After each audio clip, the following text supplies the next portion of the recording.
رمضان رمضان رمضان رمضان کبھی کبھی بڑا عجیب لگتا ہے کہ جب جمعۃ المبارک یا نماز ختم ہوتی ہے تو لوگ مسجد سے ایک دوسرے کو دھکے دے کر کے باہر نکلنے کی کوشش کر رہے ہوتے ہیں، ایک سمت کھڑے ہو جائیں کہ موقع مل گیا ہے 2 لمحے اور کھڑا ہونے کا، لوگ آرام سے نکل جائیں گے تو میں بھی نکل جاؤں گا۔ جلدی جلدی مسجد سے نکلنے کے لیے جو بے چینی ہے، یہ ایک مومن کی زندگی نہیں ہے۔ اس کا جی چاہتا ہے کہ جو ہے وہ زیادہ سے زیادہ میں مسجد میں وقت گزاروں، اور مومن ایک نماز کے بعد جب دوسری نماز کے لیے انتظار کر رہا ہوتا ہے مسجد میں بیٹھ کے، ایک نماز پڑھ لی تو گیا نہیں ہے کہ اب یہیں بیٹھ رہتا ہوں، دوسری نماز پڑھ کے جاؤں گا، اللہ کی رحمتیں چھم چھم اس کے اوپر اتر دی۔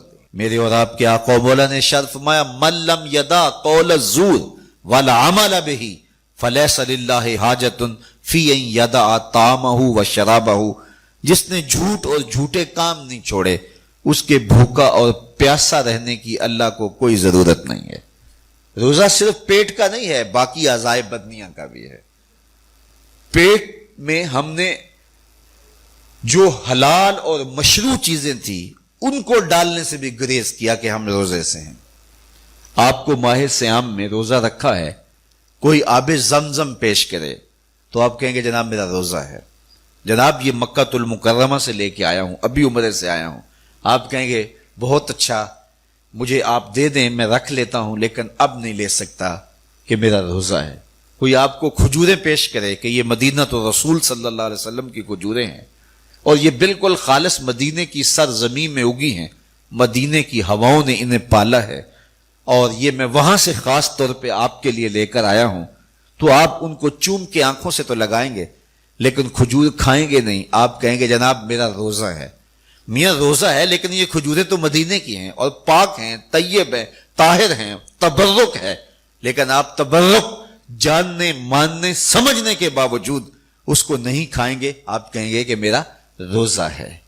وہ ایک صاحب نے لوہے کا کڑا پہنا ہوا تھا، تو میں نے اس کو کہا کہ یہ گناہ بے لذت ہے، یعنی ایسا گناہ ہے کہ گناہ بھی ہو رہا ہے اور لذت بھی کوئی نہیں ہے، تو گناہ بے لذت کیوں کرتے ہو؟ تو اس نے مجھے جھٹ سے کہا کہ میرے ایک دوست گئے تھے اور وہ مدینہ تو رسول سے لے کر آئے تھے، تو یہ مدینے کا تحفہ ہے۔ تو میں نے کہا صاحب مدینے والے نے تو منع کیا ہے، تو کھجوریں مدینہ تو رسول کی ہوں یا مکہ المکرمہ کا مائے زمزم ہو، آپ کو روزے کی حالت میں پیش کیا جائے تو آپ اس کو نہیں لیں گے۔ تو جو چیز جائز ہے، مشروع ہے، متبرک ہے، آپ وہ حلال ہونے کے باوجود بھی نہیں لیتے کہ وقتی طور پہ میرے اوپر ممنوع کر دی گئی ہے۔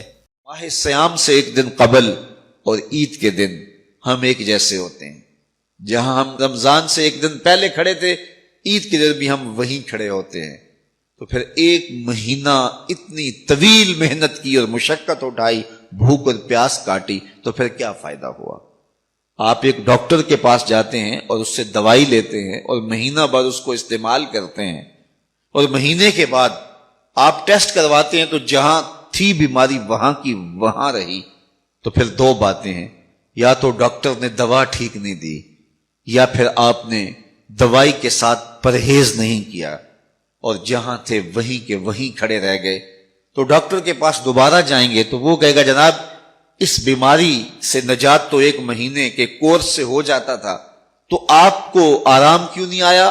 آپ نے پرہیز نہیں کیا۔ تو آپ اس کو کہیں کہ جناب ہم دوبارہ مجھے 1 کورس اور کروا دیں، لیکن پرہیز میں نے پھر بھی نہیں کرنا۔ تو ڈاکٹر کہے گا کہ نہیں جناب چھٹی کرو، اگر دوائی لینی ہے تو اس کے ساتھ جو احتیاطی تدابیر میں بتاؤں گا ان کو اختیار کرنا ہوگا۔ لیکن اگر کوئی شخص پھر دوسرا مہینہ کھاتا ہے اور احتیاطی تدابیر اختیار نہیں کرتا اور پھر ڈاکٹر کے پاس جا کہتا ہے جناب آرام نہیں آیا، تو ڈاکٹر پھر اس کو کہے چلو دوبارہ لے لو، تو وہ تیسرے مہینے بھی کھائے، چوتھے مہینے بھی کھائے، ساری زندگی بھی کھاتا رہے، احتیاطی تدابیر نہیں کرے گا تو جہاں صحت تھی وہیں کی وہیں رہے گی۔ ماہ صیام آیا، پورا مہینہ دوائی لی، اور عید کے دن جب ٹیسٹ کروایا تو جہاں تھے وہیں کھڑے تھے۔ یا تو پھر دوائی ٹھیک نہیں ہے، میرے رب کی دوائی کس طرح ٹھیک نہیں ہو سکتی؟ جب اس نے کہا ہے لعلکم تتقون تم روزے رکھو، میں ضمانت دیتا ہوں تمہیں تقوی ملے گا۔ تو پھر تقوی نہیں ملا ہے تو پھر ہم نے روزے کی احتیاطی تدابیر کو اختیار نہیں کیا ہے، اور اتنی طویل مسافت کاٹی ہے، مشقت کاٹی ہے، بھوک کاٹی ہے، پیاس کاٹی ہے، لیکن اگلے سال ہم پھر آئے تو ہم پھر اسی طرح وہ مشقت کاٹنے لگے اور احتیاطی تدابیر ہم نے پھر اختیار نہیں کی۔ تو صاحبو، یہ ماہ سیام زندگی میں ایک بار پھر آیا ہے، اس کو احتیاطی تدابیر کے ساتھ گزارو۔ من لم یدع قول الزور والعمل بہ فلیس للہ حاجۃ فی ان یدع طعامہ وشرابہ، کہا جو جھوٹ اور جھوٹے امور اور کام نہیں چھوڑتا، اس کے بھوکا اور پیاسا رہنے کی کوئی ضرورت رب کو نہیں ہے۔ وہ روزے کے ذریعے سے تمہاری تہذیب نفس کرنا چاہتا ہے، تمہارے من کو سنوارنا چاہتا ہے، تمہارے اندر کی غلاظتیں دور کرنا چاہتا ہے، لیکن تم اس کو احتیاطی تدابیر کے ساتھ لینے کے لیے آمادہ نہیں ہو تو کاٹتے رہو، ہر سال مشقت کاٹتے رہو۔ 40 سال 45 سال 50 سال ہو گئے روزے رکھتے، ہر سال یہ ہوتا ہے کہ 29 شعبان کو جہاں کھڑے ہوتے ہیں 1 شوال کو بھی وہی کھڑے ہوتے ہیں، تو پھر کیا فائدہ اتنی مشقت اٹھانے کا؟ تو ماہ سیام زندگی میں ہمیں ایک بار ملا ہے، ایک بار ذرا اس کو احتیاطی تدابیر کے ساتھ گزار کے دیکھیے تو آپ دیکھیں گے کہ یہ روزہ کس طرح من کے اندر روشنیاں ڈال دیتا ہے اور کس قدر تقوی کا نور نصیب ہوتا ہے۔ تو زندگی میں اس ماہ نور، ماہ سیام رمضان المبارک کو پوری احتیاط کے ساتھ، پورے حزم کے ساتھ، اور جو بتائے گئے اصول و ضوابط ہے ان کے ساتھ گزاریے۔ آنکھوں پہ بھی پہرا بٹھائیے، خیالوں پہ بھی پہرا بٹھائیے، سوچوں کو بھی آوارہ نہ ہونے دیجیے، رزق بھی پاک لیجیے، اور زبان پر بھی کوئی ایسا جملہ نہ آنے پائے جو رب کی ناراضگی کا سبب ہو، خیال بھی نہ بھٹکے، نظر بھی نہ بہکے، اور ایک ایک عمل زندگی کا خوبصورت ہو، منظم ہو، مرتب ہو، اور ادھر 30 روزوں کی بھوک ہو، اور پھر نتیجہ کیا ہوگا؟ میرے رب نے وعدہ دیا ہے لعلکم تتقون، تمہیں تقوی کا نور نصیب ہو جائے گا، تمہاری زندگی ایک عجیب کیفیت میں ڈھل جائے گی۔ اگر مومن اچھے کام کی نیت کرتا ہے، ابھی اس نے وہ کام کیا نہیں، نامہ اعمال میں ایک نیکی درج ہو جاتی ہے، اور جب وہ کرتا ہے، کرتا ایک ہے، لکھی 10 جاتی ہیں۔ اللہ اکبر۔ اور یہ اللہ تعالیٰ شرف بخشا ہے امت محمدیہ کو۔ علی صاحب الصلوات، جب حضرت موسیٰ علیہ السلام نے اس امت کے تذکروں میں پڑھا الواح تورات میں، تو انہوں نے آرزو کی تھی، 9 تمنائیں کی تھی حضرت موسیٰ علیہ السلام نے۔ ابن عساکر نے اپنی سند کے ساتھ اس حدیث کو ذکر کیا ہے، ان میں سے ایک آرزو یہ بھی تھی کہ اے اللہ، ایک ایسی امت ہے اگر وہ نیکی کی نیت کرے گی تو نیکی لکھ لی جائے گی، اور اگر وہ کرے گی ایک، لکھی 10 جائیں گی۔ فجعلھا امتی، وہ امت میری امت بنا دے۔ قال تلک امت احمد صلی اللہ علیہ وسلم، کہا یہ میرے پیارے احمد کی امت ہے۔ ایک نیکی کریں گے ثواب 10 کی صورت میں لکھا جائے گا۔ حضرت رابعہ بصری سلام اللہ علیہا تشریف فرما تھی کہ خادمہ نے خبر دی کہ کوئی 5-4 مہمان آئے ہیں، فرمایا ان کو بٹھاؤ اور ان کو کھانا کھلاؤ۔ تو خادمہ نے عرض کی کہ باورچی خانے میں تو صرف 1 روٹی پڑی ہے اور مہمان 5-6 ہیں۔ آپ نے فرمایا اچھا اس روٹی کو جا کے باہر خیرات کراؤ۔ خادمہ گئی اور خیرات کرائی۔ حضرت رابعہ بصریہ کا حکم تھا، ورنہ عقل تو یہی کہتی ہے کہ ایک اور ہے، باقی اور حاصل کی جائیں اور مہمانوں کی خاطر مدارت کی جائے۔ تو وہ 1 روٹی بھی خیرات کر رہی۔ تھوڑی دیر کے بعد دروازے پہ دستک ہوئی، پوچھا من علی الباب، دروازے پہ کون ہے؟ کہا میں غلام ہوں اور ہمارے آقا نے آپ کی طرف کھانا بھیجا ہے۔ خادمہ نے کھانا وصول کیا، حضرت رابعہ کو کہا کہ یہ کسی نے کھانا بھیجا ہے۔ آپ نے فرمایا دیکھو، کپڑا اٹھایا، دیکھا تو 5 روٹیاں تھیں۔ کہا کہ وہ کسی اور کے گھر بھیجا ہوگا اس کے آقا نے، وہ غلطی سے ہمارے گھر آ گیا، جاؤ اسے جلدی واپس دے جو، یہ کھانا ہمارا نہیں ہے۔ تو کھانا واپس کر دیا گیا۔ پھر دروازے پہ دستک ہوئی، من دق الباب، دروازہ کس نے کھٹکھٹایا ہے؟ کہا کہ میں فلاں آقا کا غلام ہوں، میرے آقا نے آپ کے لیے کھانا بھیجا ہے۔ خادمہ نے وصول کیا۔ حضرت رابعہ نے کپڑا اٹھایا، گنا تو 7 روٹیاں تھیں۔ کہا اس کے آقا نے کسی اور گھر بھیجا ہوگا، یہ بھی غلطی سے ہمارے گھر آ گیا، جاؤ کھانا واپس کر دو۔ کھانا واپس کر دیا گیا۔ پھر دروازے پہ دستک ہوئی، پوچھا کون؟ کہا فلاں کا فرستادہ غلام، اور میرے آقا نے آپ کے لیے کھانا بھیجا ہے، اور کہا حضرت رابعہ کو دے کے آنا۔ خادمہ نے وصول کر لیا، حضرت رابعہ نے کپڑا اٹھایا، گنا تو 10 روٹیاں تھیں۔ ہاں ہاں یہ کھانا ہمارا ہے، یہ مہمانوں کو کھلا دو۔ تو خادمہ نے عرض کی حضرت پہلے 2 بھی یہی کہہ رہے تھے آپ کا کھانا ہے۔ کہا میرے رب کا وعدہ ہے کوئی 1 دے تو میں 10 دیتا ہوں۔ پہلے 5 روٹیاں تھی، پھر 7 تھی، میں نے کہا میرے مالک 10 پوری کرے گا تو تیری بندی وصول کرے گا۔ جو 1 نیکی کرے کرتا 1 ہے، ثواب 10 کا عطا ہوتا ہے۔ یہ اللہ کی کرم نوازیوں کے رنگ ہیں۔ تو کہا اعمال کا دار و مدار نیت پر ہے، ہم اپنی نیتوں کے حسن کا اہتمام کریں۔ جو تھوڑا بھی عمل کریں لیکن نیت کی خوبصورتی ہو تو پھر وہ عمل ہوگا۔ اللہ طیب ہے، طیب کو پسند کرتا ہے، اور صرف اسی عمل کو پسند کرتا ہے جو اس کی رضا کے لیے کیا جائے۔ میرے اور آپ کے آقا و مولا نے ارشاد فرمایا کہ وَرَجُلٌ تَصَدَّقَ بِصَدَقَةٍ فَأَخْفَاهَا حَتَّى لَا تَعْلَمَ شِمَالُهُ مَا تُنْفِقُ يَمِينُهُ، وہ شخص جس نے صدقہ کیا اور اتنے مخفی انداز میں کیا کہ جو دائیں نے خرچ کیا بائیں کو پتہ بھی نہ چلا۔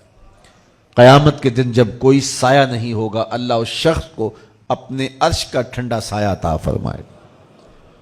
ماہ سیام میں عید کے موقع پہ آپ کام کریں، غرباء کی مدد کریں، لیکن اگر آپ خلوص نیت کے ساتھ نہیں کر سکتے تو کسی کی غربت کا مذاق بھی نہ اڑائیں، اس طرح کسی کی تذلیل نہ کریں۔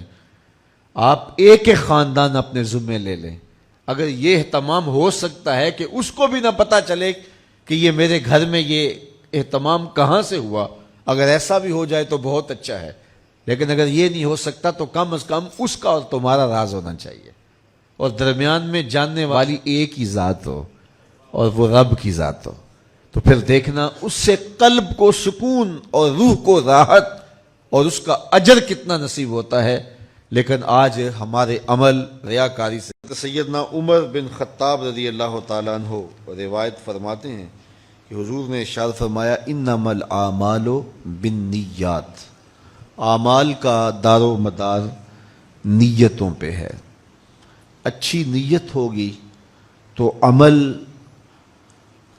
بھی خوبصورت ہوگا اور اس کا ثواب ہوگا۔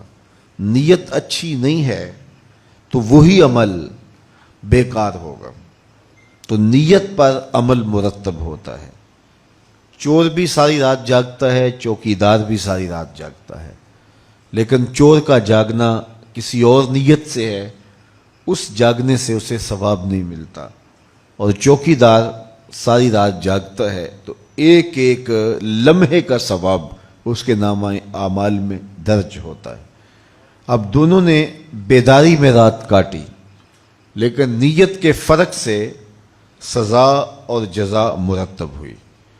تو جو ہم عمل کرتے ہیں اس کی نیت سے اس کا ثواب ہمیں ملتا ہے۔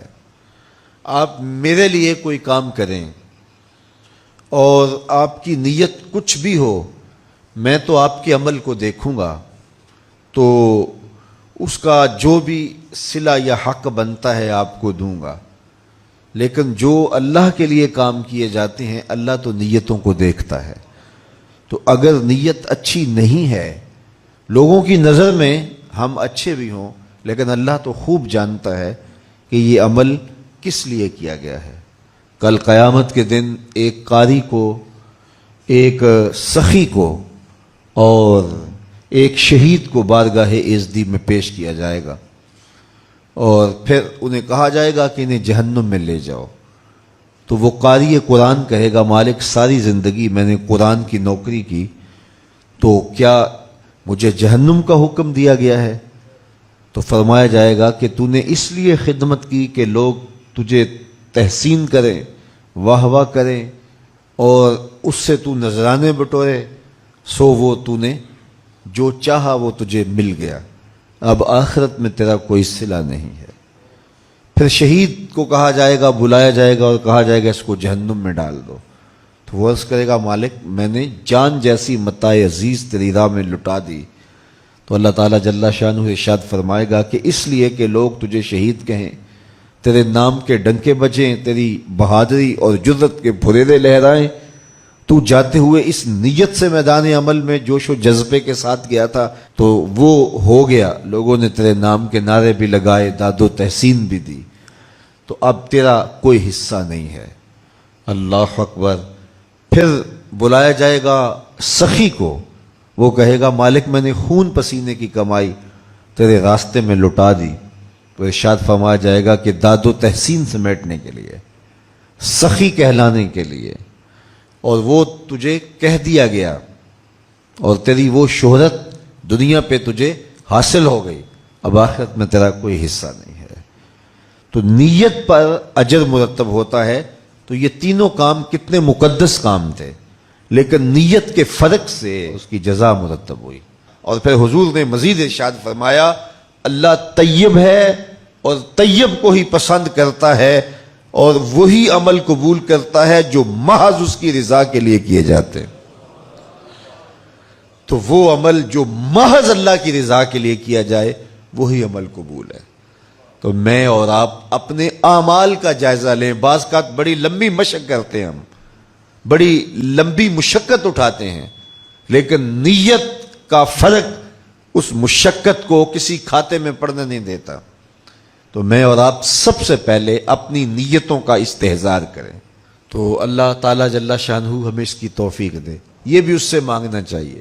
تو جب خلوص اور للہیت عمل میں داخل ہوگی تو پھر وہ عمل ہوگا، وہ تھوڑا بھی ہوگا تو کافی ہوگا، لیکن جب نیتوں کا حسن نہیں ہے تو پھر بہت سارا عمل بھی ناکافی ہے۔